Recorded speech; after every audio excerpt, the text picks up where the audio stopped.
Welcome, Carl, to The Man Way, Episode 2. And how are you tonight? Peace, yo. How we doing tonight? Good?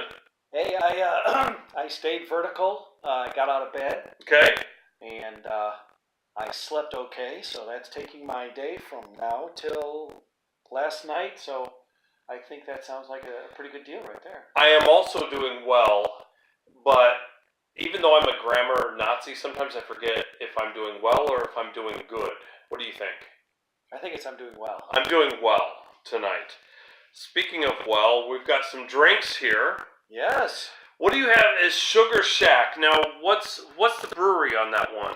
3rd Street Brew House. And they're not Michigan. Nope. Tell me about this brew house. It's New Jersey, and I think the company that owns them is some other company. Well, we've been theorizing. We're theorizing that it's like 2 places out, some kind of a holding company or owning company by Aldi. Aldi brands, the European grocer. Right. So the European grocer, Aldi, has set up shop in the United States for quite some years now. If you have not heard of Aldi, they're not always in the big cities, they're kind of in the medium cities. Yep. And they are a staples store, but they have really branched out into doing some pretty amazing stuff lately. And by staples, you mean basics. Right. Beans, rice, basic veggies, basic fruits, and so on. They have Dairy. a lot of European things that they're able to import. Yes. Because they are a European company. But lately they have tried to enter the craft brew market, and our theory is that they have purchased a previously owned craft brew place called 3rd Street, and it's now under Aldi control. Yeah. It's just a theory. We haven't done deep research, but I'll tell you what, I had that the other day. It's pretty good. So that Sugar Shack, it's got a heavy maple. It's so tasty, but it's not overpowering. Yeah, correct. And that's sometimes what you have to worry about when you're flavoring a beer is that you make it too much of the flavor and not enough of the beer. Now here we have a Blake's Hard Cider. Is this a Michigan? It is Michigan. I will tell you right now, normally we do beer, but we are not opposed to other drinks if they are good. Correct. Carl and I are generally not fans of cider because hard cider, sometimes we feel like they're not even trying. Yeah, they're just fermenting it and saying, yeah, this is new, and there you go. I have not had this before as a full drink, but I have had a taste, and already I was floored.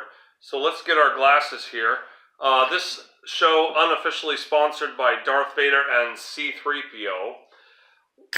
Let's see what we have in these. Even though it's cider, I'm still going to pour it at an angle and then tilt it up at the end. Yeah, because cider usually doesn't have the foam at all. This doesn't have any foam either. No, it doesn't. And you know what? You might have to leave an ounce. No, folks, he's done it again. I will leave, by the way. Spilled. It's all right. We'll leave El Chavo out here. Now, this has habanero and mango in it.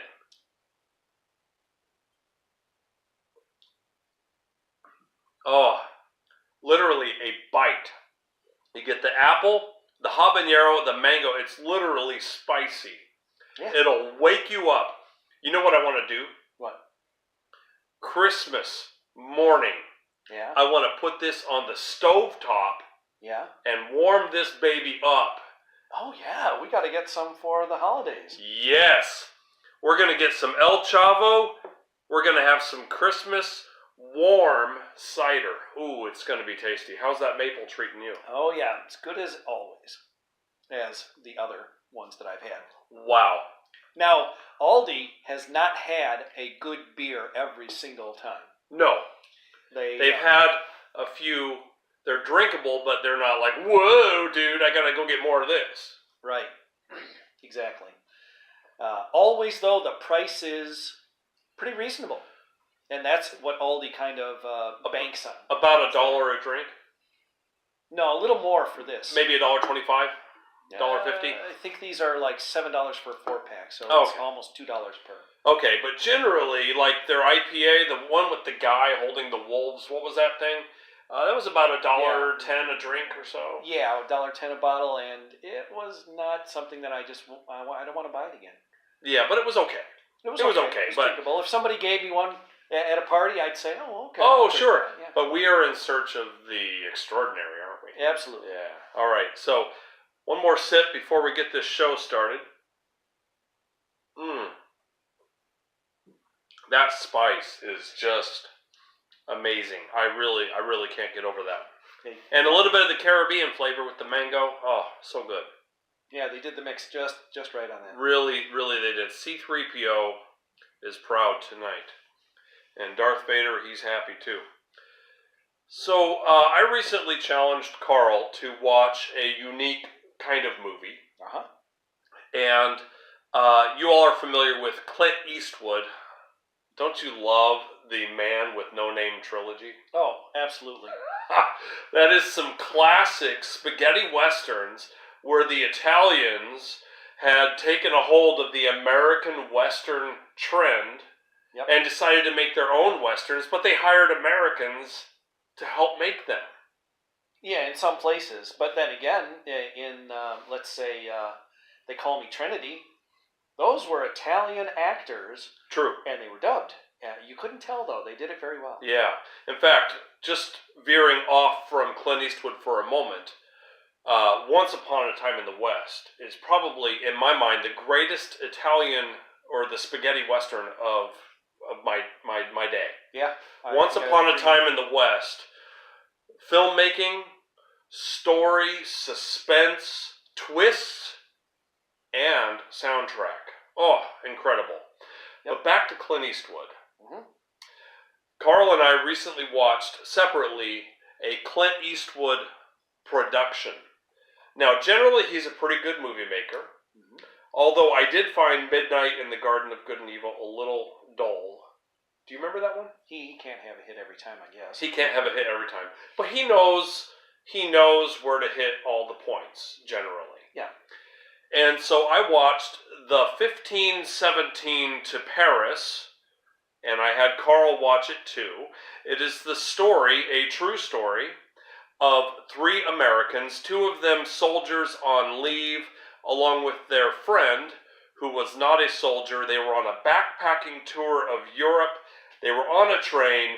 A terrorist gets on the train in Belgium, Brussels, Belgium, and he is intending to wreak havoc with nearly 300 rounds of ammunition on the passengers of that train. Yep. They thwart his terrorist attempt, and they live to tell about it, along with some other heroes also.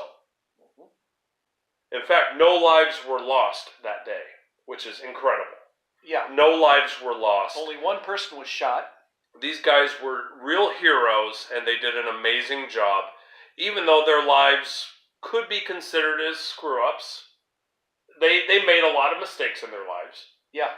And that was portrayed in the film. Now, all of that aside, we want to talk about the film itself and the filmmaking and the portrayal.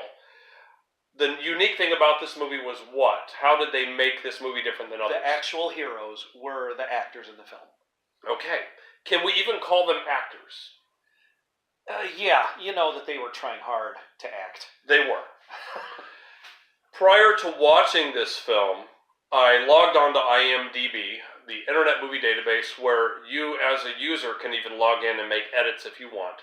But people were going in and rating this film. They were giving it 3 out of 10 stars. Yeah. Which is low. Yeah. And their main complaint was, these guys can't act. But I'm not sure if that was the point. I think it's obvious that Clint Eastwood has a great eye for what is good acting in a scene, what scene is well acted and what scene isn't, and he was letting all these scenes go through because that was not his point. His point was to tell a story. Yeah. And I think he did a good job. Yeah, I was really impressed to take my... You don't have to have a Robert Downey Jr. in every movie, do you? No. You don't have to have a Tom Cruise or whatever. Actually, people don't really consider him a great actor anyways. You don't have to have a Robert Downey Jr. You don't have to have an Anthony Hopkins in every movie. Christopher Lee. A Christopher Walken. Yeah. You don't have to. And he chose to use people who were not actors. Did you notice even the boys who played them at a young age were also pretty flat in their acting? Yeah. I was okay with that, and I think it was on purpose. Yeah. I think he did it on purpose. I think he chose not to choose professional child actors for those roles so as not to let us down when the actual men came on screen to play the part. That would have been smart. Because the movie did have a $50 million budget. And they could afford to hire Jenna Fisher from The Office fame as one of the mothers. Yep. So he could have hired professional child actors, but he didn't. He hired people who really just don't know a lot about acting or are new to the scene. And I think it's because he wanted to tell an amazing story. And was it an amazing story? Absolutely. Wow, amazing. You know, you think about these guys. One was a soldier. Well, two of them were soldiers. Yep. One was out in the desert in Afghanistan doing a tour. He makes errors. He actually risks the lives of his fellow soldiers by losing some essential gear. Yep. The other guy made some critical mistakes that could cost lives. Well, and he just really wasn't focused. Well, he was focused enough to lose weight to get in, but then when he got in, he wasn't able to get through training. And he couldn't follow orders very well. So he got washed out of one training regimen, so he went to a lower. I mean, they have MOSs that are simpler than others. MOS is your job in the military. Or I don't know if they call him MOS in, what was he, Air Force? In the Air Force, yeah. So whatever his job was in the Air Force, they have rankings of more difficult and easier jobs, and he got bumped down to an easier job because he couldn't do the tougher job, which was nothing more than rescue and escape and evasion rescue or something like that. When you're actually getting into a situation where you're trying to pull somebody out of behind enemy lines, I mean that's not only that, but someone who might be injured as well. And they're injured, yep, possibly. Mm-hmm. His training, he must have focused just enough, because on the train, during the terrorist attack, he was able to sustain that man's life. Yeah. Who had been shot. So he did he went down to medical. So they bumped him down from the search and rescue type operation job to... Yeah, he wanted to be Air Force Para-Rescue. Para-Rescue, yeah, where you jump behind enemy lines, save people, and then escape. And they told him that he failed because he had no depth perception. Correct. Yes. And then he went to the next lower level below that, which was another kind of rescue, but not the para-rescue where you go behind enemy lines. And he failed out of that. He just didn't do well enough. And then they dumped him down to standard medic. Yep. And so all he had to do was learn the medic side of it, and he was still in the program when this whole thing went down, but he wasn't the A student, the front of the class guy, right. In there either. Right. But that was okay because what he had was heart. Do you remember halfway through the movie they were showing him going through his training? He's actually in classroom training for a medic. Mm-hmm. And they had an active shooter situation on base, and the alarms went off. They locked down the classrooms. The teacher told them all to get under their desks, and he went to stand by the door with a ballpoint pen ready to stab the assailant in the neck or something. Do you think that active shooter alarm was actually not an active shooter, but a drill? No, it was. You think it was real? Yeah. Okay. Because I read about it. It was on the East Coast. There's a number of bases on the East Coast, and one of them had an active shooter, and so it kind of like hit a couple of places. Well, regardless, I think that the movie, Clint Eastwood did a good job, and people are just not deep enough to really understand what he was trying to do. Well, I think the reason that he decided to put it out was because he understood that part of the uh, audience that he was trying to reach are your real. Uh, Start over. the, About 10 seconds. so the audience that he was trying to reach were the people that are looking at reality TV. And I think he thought, I'm just going to tell the story and then people will be able to get into it because they're watching non-actors all the time. Yeah. And they suspend disbelief and the story goes well. And it certainly worked for me. And I think that maybe a lot of the down rating happened on IMDb and Rotten Tomatoes and movie, whatever other movie place I looked at that didn't have it rated very well. I think they got rated down because the people didn't like the content. Oh, interesting. They don't like heroes? I don't think they like the guys who are unabashed Christian sorts. I think that the beginning of the movie where they were openly Christian, despite not being, despite the failures of that Christian school. Despite the failures of that Christian school, they didn't like the people trying to be, the holier than thou types. Okay, all right. So that's fair. That's right. I think that's probably a lot of where the rating came from. One quick side comment. What did you think about the German tour guard? Because remember, they're on a backpacking tour of Europe. They're going through Germany, and they walk by something that looks somewhat like an apartment complex or an office building, and the German tour guide says, this is where Hitler died. And one of the American soldiers says, no, he died in a bunker over there. Yeah. And the German says, no, he died here as the Russians were closing in. You Americans are always trying to take credit for everything. Do you have any comment on that? Well, that's actually how they think. Yes. Even though Germany hates Hitler as much as America does. Yeah. They certainly look at Americans and see us as full of ourselves. Yeah. So they've actually revised history a bit. Yeah, and I think that it's probably just a footnote in history, but worth mentioning. Okay. They see us as the loud American over there, and I've only been over to Germany now twice. I've been to Amsterdam. I've been to Russia twice, and I've been to Uzbekistan once. And that seems to be a theme that sort of follows across Eurasia. Yeah, really. All those areas, right? And Uzbekistan, the areas that I was in was heavily Russian, so it was more Europeanized, and it really wasn't the the more Arab sort of Afghanistan. So Uzbekistan is in Asia, but it's a European influence. More or less. Mm-hmm. Okay, got it.